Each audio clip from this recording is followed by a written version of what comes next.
makes a successful co-teaching relationship? I think flexibility. I definitely think if I didn't have such flexible co-teaching partners, I don't know if it would work out as successful as it has been.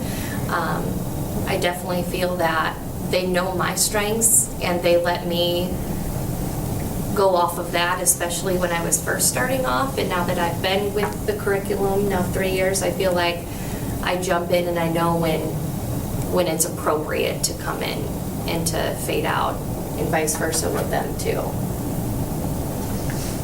Yeah, and I would say too, just that whole idea of the willingness, there has to be some willingness. It's just not meant to be another body in the room that's just there, but that it is two teachers working together to work with the kids that are in the room, and that willingness to let that occur, and not a power struggle of this is my classroom, please do what I would like you to do, and these are the kids, you're only to work with the kids that you're here to work with.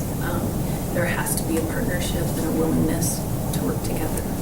I think kind of like what Noelle said, playing to each other's strengths. I think you have to do that.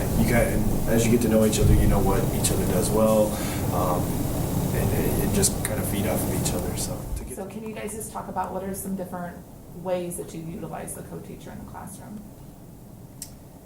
I think some things, we've done small groups, Mhm. news stations.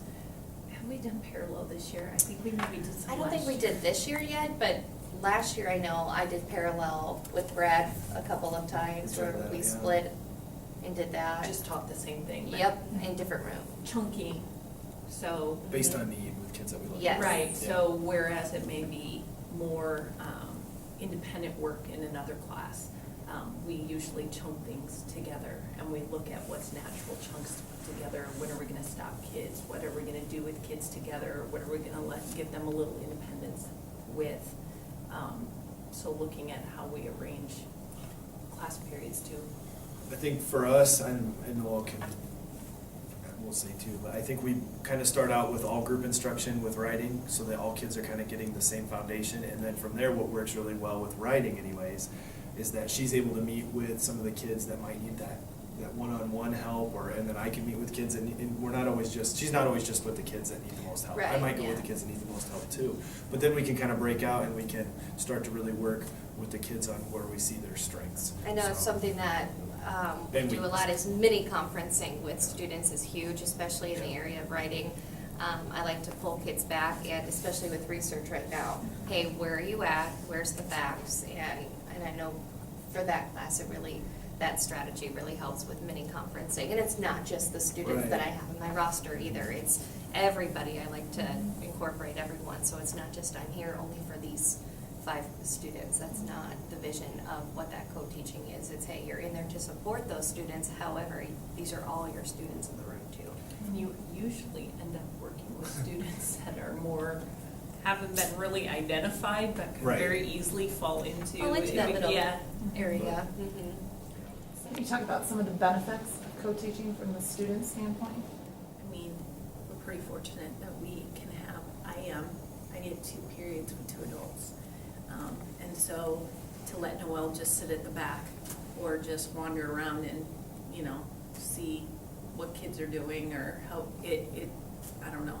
I think there's so much more that can be done in that relationship. So finding different ways to use each other really to meet the needs of the kids. With that, after doing it, your way so many times, it's great to have somebody else come in, and then, you learn just as much from them as you do from the kids. I've learned a lot of new ways to do things from Noelle because of how she sees the kids who need that extra help.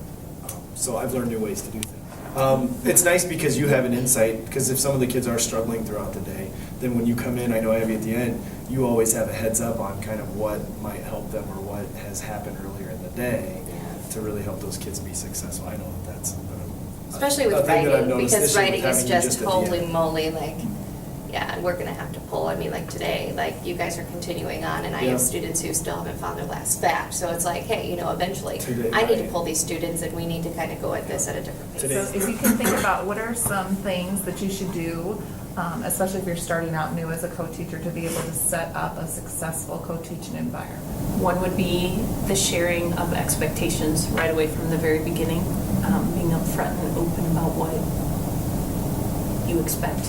The other one would be to make planning a priority and make sure that it stays consistent. I mean, if not once a week, even more than that. The other would be to use each other's strengths in the classroom.